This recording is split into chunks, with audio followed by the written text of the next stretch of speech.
Bienvenue dans La Voix des Puissantes, le podcast pour les femmes en quête de conscience, d'authenticité et de libération. Je suis Estelle Ruiz, astrologue, thérapeute d'obsidienne et accompagnante holistique. Mon rôle est de t'aider à te reconnecter à ta vérité et à ta puissance intérieure. Dans ce podcast, nous allons explorer l'astrologie, la mémoire transgénérationnelle et les archétypes féminins pour comprendre et dépasser nos blocages. Tu trouveras ici des outils concrets, des récits personnels et des rencontres inspirantes. La voix des puissantes, c'est la mienne, mais c'est aussi la tienne. C'est le murmure qui devient chant et que l'on offre au monde. C'est parti pour l'épisode du jour. Hello, bienvenue dans ce nouvel épisode de La Voix des Puissantes. Et aujourd'hui, je suis très contente parce qu'on va plonger dans un sujet que j'adore depuis toujours. Vraiment, ça m'a toujours animée énormément. C'est les nœuds lunaires. Cet épisode, je l'ai fait parce que effectivement, la dernière fois, je vous partageais que j'étais en train de faire un acte extrêmement conscient pour mon nœud nord, pour nourrir mon nœud nord. Et du coup, je vous ai demandé si ça vous intéressait de savoir c'est quoi exactement les nœuds. Et vous avez été plusieurs à me répondre oui, j'ai envie de savoir. Donc, on y est. Je vais vous parler dans ce podcast de ces fameux nœuds lunaires. Alors, ce ne sont pas des planètes, ce ne sont pas des étoiles ou des astéroïdes. Et pourtant, ces deux points invisibles sont considérés en astrologie comme un axe central de notre destinée, de notre chemin d'âme. Ça parle de notre karma et de notre dharma. Ça va nous dire d'où on vient, avec quoi on vient dans notre incarnation et où on doit aller dans cette incarnation. C'est vraiment des indications qui sont données pour notre évolution de vie en vie. Alors je vais commencer déjà par dire, voilà, je vous ai dit, c'est pas des planètes, c'est pas des astéroïdes, alors qu'est-ce que c'est exactement ? Donc techniquement, vous allez imaginer, vous voyez la Terre. La Terre, et vous savez, la Lune tourne autour de la Terre. On est d'accord, la Lune, elle fait son petit chemin autour de la Terre, elle a un plan autour de la Terre qui est légèrement incliné, et en même temps, la Terre, elle tourne autour du Soleil sur un autre plan qu'on appelle l'écliptique. Eh bien, les nœuds lunaires, ça va être l'intersection, le point précis où l'orbite de la Lune va couper ce plan de l'écliptique. C'est leur point d'intersection. Et ils sont vraiment face à face. Forcément, il y a deux points. Quand ils font leur petit tour, ils viennent se connecter à deux endroits. D'ailleurs, si le nœud nord il est à 15 degrés du bélier, forcément le nœud sud il sera pile en face à 15 degrés de la balance. Donc c'est des points mathématiques, c'est des points virtuels. Mais ils sont très utilisés et très importants. Alors en astronomie, et en astrologie, parce qu'ils sont nécessaires, c'est la condition nécessaire pour qu'il y ait une éclipse. C'est l'alignement Soleil, Terre, Lune. D'un point de vue plus astrologique, ces points-là, ils vont nous intéresser par rapport à leur symbolique. On considère que c'est l'axe de la destinée, que c'est l'axe karmique, que c'est l'axe de notre évolution, de notre chemin d'évolution, de notre âme, entre le passé, qui est considéré comme le nœud sud, et le futur, le nœud nord. Comme je vous disais, le karma, il est au niveau du nœud sud, et le dharma, ce qu'on doit accomplir, c'est au niveau du nœud nord. Ces nœuds, ils se déplacent dans le sens inverse des planètes sur le zodiaque, et ils passent environ 18 mois dans chaque axe, dans chaque paire de signes. C'est les signes qui sont face à face. Et un cycle complet, c'est environ 18 ans et demi. Donc grosso modo, vers 18 ans, vers 37 ans, 56 et 75 ans, on a cycliquement ce qu'on appelle un retour des nœuds. Les retours, toutes les planètes ont des retours. C'est quand je retombe sur ma case départ, grosso modo. Donc si vous avez un nœud en balance, un nœud nord en balance, 18 mois et demi plus tard, il se retrouvera en balance, mais il aura parcouru le zodiaque entre-temps, les nœuds se seront déplacés. Et à chaque fois, les retours, c'est un peu des bilans. Et là, c'est tous les points de bilan de notre vie, où j'en suis à 18 ans et demi, par rapport à ce chemin, à cet axe que je dois accomplir, à ce que mon âme doit accomplir entre mon nœud sud et mon nœud nord. À 37 ans aussi, à 56 ans. Ça, il y a plusieurs types de cycles en astrologie. Il n'y a pas que les nœuds, mais les nœuds, c'est vraiment très, très important. Alors, dans l'histoire de l'astrologie, En fait, ils ne sont pas originaires de l'astrologie occidentale de base. C'est pas non plus très traditionnel, on va pas le retrouver trop dans les astrologies hellénistiques, c'est quelque chose d'un peu plus récent. C'est surtout l'astrologie indienne qui utilise les nœuds depuis très très très longtemps. C'est l'astrologie védique ou qu'on appelle aussi le Jyotish, c'est le système traditionnel indien. Dans ce système-là, le nœud nord il est appelé Rahu et le nœud sud est appelé Ketu. C'est des ombres pour eux, des Shayagrahas. Et ils ont une énorme importance parce qu'ils sont perçus comme des démons ou des puissances karmiques très fortes. Chez les Indiens, c'est lié au mythe de la décapitation. Donc c'est vraiment... leur nature, il n'y a pas de corps physique. L'impact, il est plus psychologique et spirituel. Donc apparemment, les astrologues hellénistiques, donc les plus anciens, ils devaient connaître j'imagine qu'ils connaissaient ces points-là, mais ils ne les utilisaient pas systématiquement. C'est devenu beaucoup plus populaire au XXe siècle, la seconde moitié du XXe siècle, avec justement l'arrivée de plusieurs types d'astrologie, qui est l'astrologie karmique, qui étudie les vies passées, les dettes, les acquis, tout ce qui va être astrologie évolutive, humaniste, qui se concentre sur la croissance de l'âme dans cette incarnation. Moi, c'est plus l'astrologie qui m'est propre, mais je fais des écarts sur d'autres types d'astrologie. Si je trouve qu'il y a un point, et qu'il y a quelque chose qui est vraiment intéressant, qui fait ses preuves, je ne vais pas me priver d'aller chercher à gauche à droite, mais dans l'astrologie que je pratique, il y a de toute façon ces points karmiques qui sont étudiés, et moi l'axe des nœuds, franchement, depuis que je suis petite, c'est mon best, quoi. Et puis évidemment, dans l'astrologie védique, ça, c'est vraiment quelque chose d'extrêmement important. Donc nos fameux nœuds, donc comme je vous disais, il y a un nœud nord et il y a un nœud sud, et ils ont donc des définitions différentes. Déjà, je vais vous parler du nœud sud, Ketu, qui parle du passé, qui parle des choses acquises, de nos zones de confort. C'est notre zone de confort, c'est nos talents, nos réflexes, nos habitudes, les choses que notre âme a parfaitement maîtrisées dans des vies antérieures. Donc l'énergie du signe et de la maison où il se trouve, c'est facile pour nous, c'est instinctif. On n'a pas besoin de faire beaucoup d'efforts. C'est inné, c'est un peu nos qualités innées. Et le problème, le piège de ça, c'est que l'âme va avoir tendance à s'y réfugier dès que ça va pas, ou à aller vers cette facilité face au changement.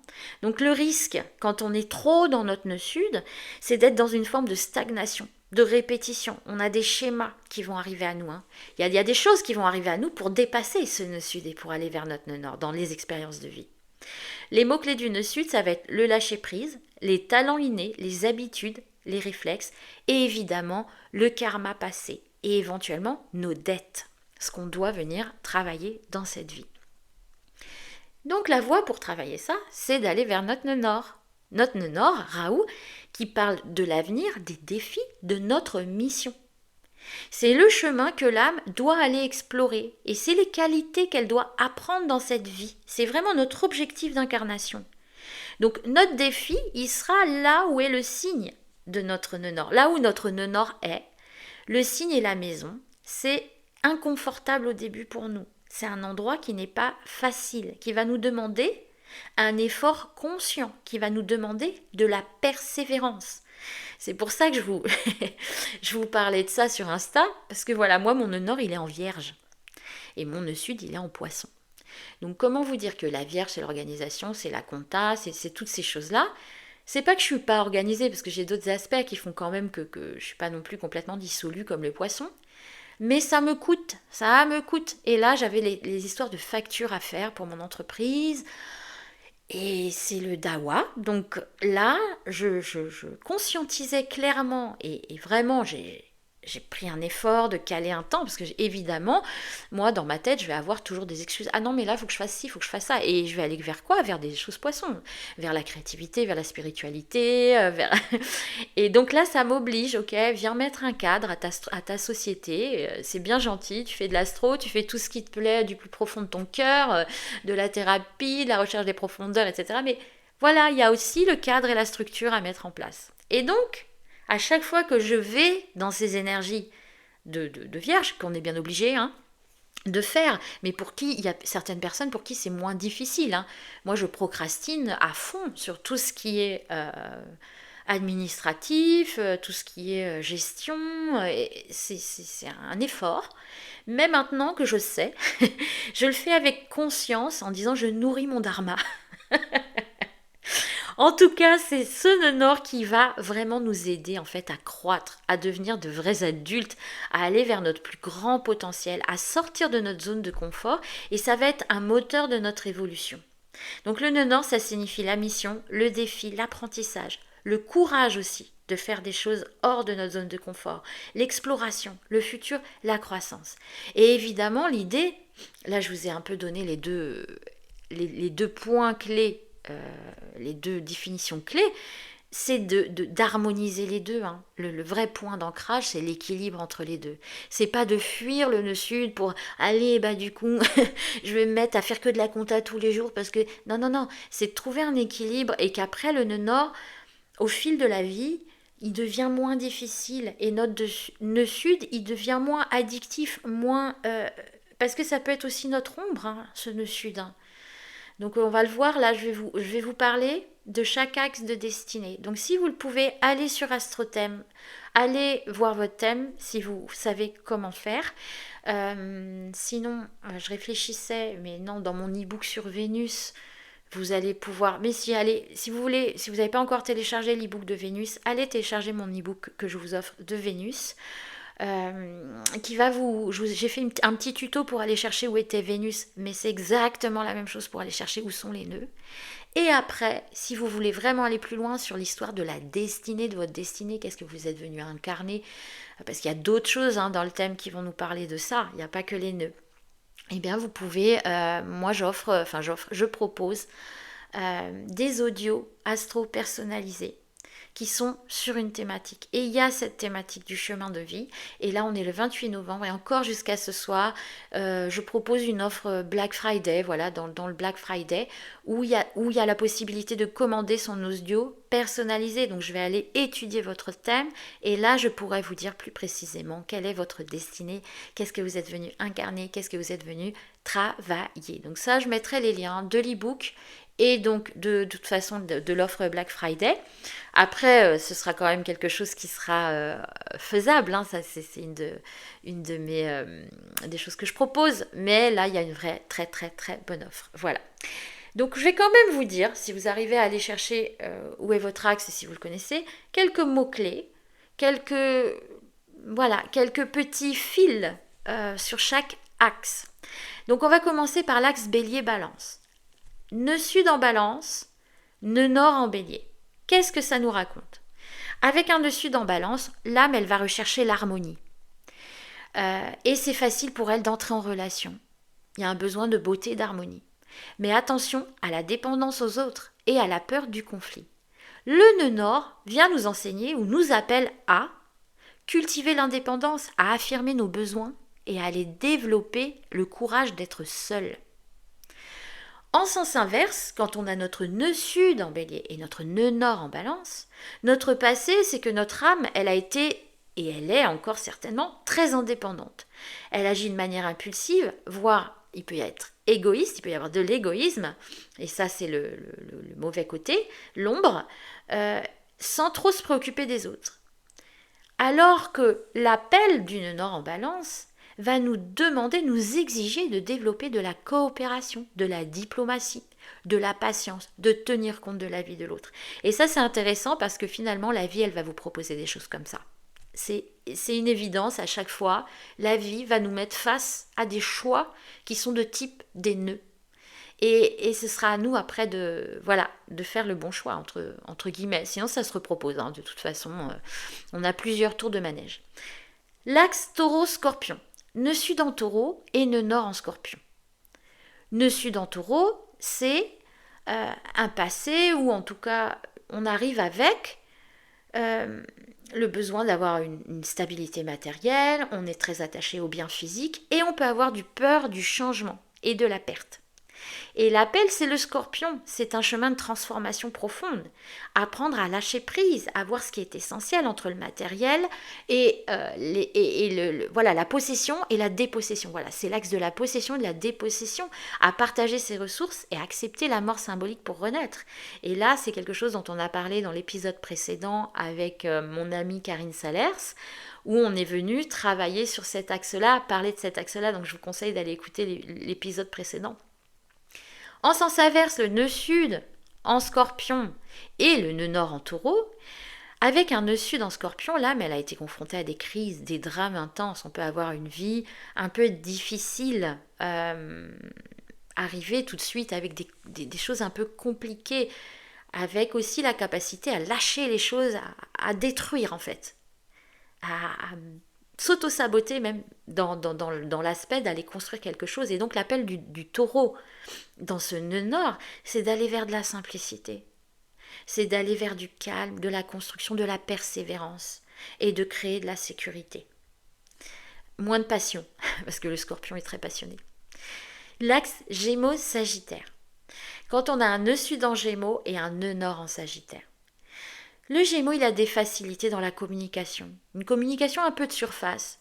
Il est curieux, il va s'intéresser à plein de choses. Le risque d'un nœud sud Gémeaux, c'est la dispersion, le bavardage, la superficialité. Et ce qui va nous appeler, ce vers quoi on doit aller, c'est ce chemin du Sagittaire qui va avoir une vision supérieure, une quête de sens, de faire les choses avec du sens et de développer une philosophie de vie. Dans le sens inverse, quand on arrive avec un nœud sud en Sagittaire, l'âme, elle peut avoir une grande foi, des grands idéaux, mais avoir aussi du dogmatisme et des certitudes sur ce qui est vrai. Donc on va demander à cette âme d'aller vers son nœud nord en Gémeaux et donc d'avoir beaucoup plus de légèreté, d'écouter ce qui se passe pour les autres, d'échanger dans ses idées mais sans juger, d'acquérir de la souplesse.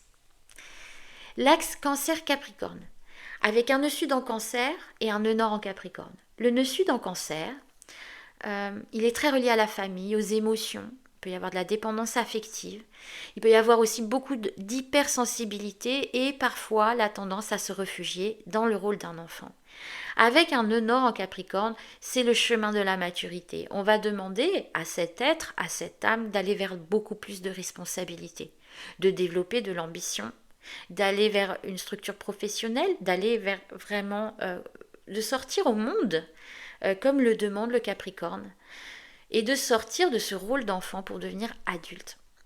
Dans le sens inverse, nœud sud en Capricorne et nœud nord en Cancer, avec un nœud sud Capricorne, on a une âme qui a pu exceller dans l'effort, le devoir, qui a eu certainement une construction sociale, en tout cas c'est quelque chose d'important, mais qui peut négliger sa vie personnelle et émotionnelle. Et donc le réflexe peut être le contrôle et la froideur. Le chemin du Cancer va lui demander de se reconnecter à ses racines, à la tendresse, aux émotions, à la famille, apprendre à créer un foyer sûr et être en capacité de nourrir l'autre. L'axe Lion-Verseau, il nous reste 2 axes. L'axe Lion-Verseau, le nœud sud en Lion et le nœud nord en Verseau. Le nœud sud en Lion, c'est le besoin d'être au centre, c'est le besoin d'être aimé, applaudi, reconnu. Le risque fort du lion, c'est l'égocentrisme ou le besoin excessif d'attention. On va lui demander d'aller vers un nœud nord en Verseau, qui va être un nœud nord de l'humanité, de mettre ses talents au service du collectif et pas juste pour lui propre, de développer l'esprit d'équipe, l'altruisme et de se décentrer un peu de son propre besoin de gloire. Dans le sens inverse, quand on a un nœud sud en Verseau et un nœud nord en Lion, l'âme est très attachée au groupe, aux idées aussi, au collectif et à toutes les idées qui peuvent améliorer le collectif.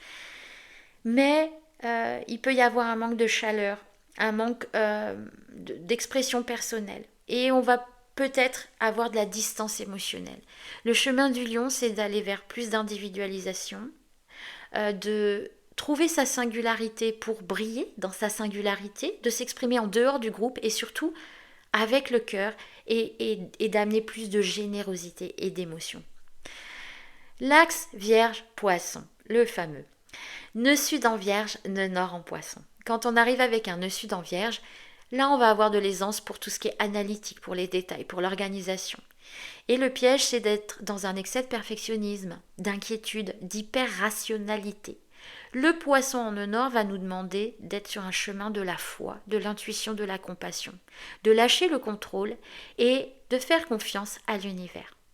En sens inverse, un nœud sud en poisson et un nœud nord en vierge, l'âme elle est rêveuse, elle est peut-être trop naïve parfois, fusionnelle, elle peut fuir un peu la réalité, c'est compliqué l'incarnation parce qu'il y a une énorme sensibilité aux influences et on peut rentrer dans des zones de sacrifice de soi qui évidemment ne sont pas bonnes du tout parce qu'on rentre totalement dans le triangle de Karman. Et le chemin, c'est de ramener du concret, de la discipline, de poser des limites pour se protéger évidemment, mais aussi pour être dans beaucoup plus de justesse. Donc comme vous le voyez, on a fait le tour là de tous les nœuds. Le nœud sud, c'est le point de départ, c'est ce avec quoi on arrive. Et le nœud nord, c'est la direction, c'est ce vers quoi on doit aller. Donc l'idée, encore une fois, c'est pas d'abandonner les belles qualités que le nœud sud va vous apporter, parce qu'il y en a plein d'autres. Là, j'ai donné quelques pistes, mais de transcender les qualités, de ne pas tomber dans les travers de notre nœud sud, et puis d'aller toucher le nœud nord, d'aller expérimenter le nœud nord, et cet axe-là, ça apporte une très très belle complémentarité. Les nœuds, c'est le témoignage de l'évolution de notre âme. Le nœud sud n'est pas une fatalité, c'est un trésor d'expérience qu'on peut utiliser. Et le nœud nord, c'est pas non plus la tâche ardue, le truc infaisable. C'est toutes les opportunités de croissance qu'on peut avoir et de réalisation. Et plus on va vers notre nœud nord, plus on va amener finalement de l'harmonie dans notre vie. Plus on arrive à équilibrer ces deux axes-là, et plus les opportunités vont se présenter à nous, et plus on est sur notre chemin finalement. Donc c'est de ne pas avoir peur de sortir de sa zone de confort pour pouvoir s'aligner sur le chemin de notre âme. J'espère que cet épisode sur les nœuds lunaires vous a inspiré. Donc si vous souhaitez en savoir plus, évidemment je vous propose des audios astro-personnalisés, je vais vous mettre le lien en dessous, spécial chemin de l'âme et spécial tarif Black Friday jusqu'à ce soir. Et en tout cas, ce que j'aimerais, c'est n'hésitez pas à partager cet épisode, à le commenter, à me dire si par rapport à ce que je vous ai dit ou si vous allez chercher un peu plus loin, s'il y a des choses qui vous parlent et des expériences que vous avez pu avoir, des expériences de vie qui sont venues justement vous faire travailler sur ces nœuds-là.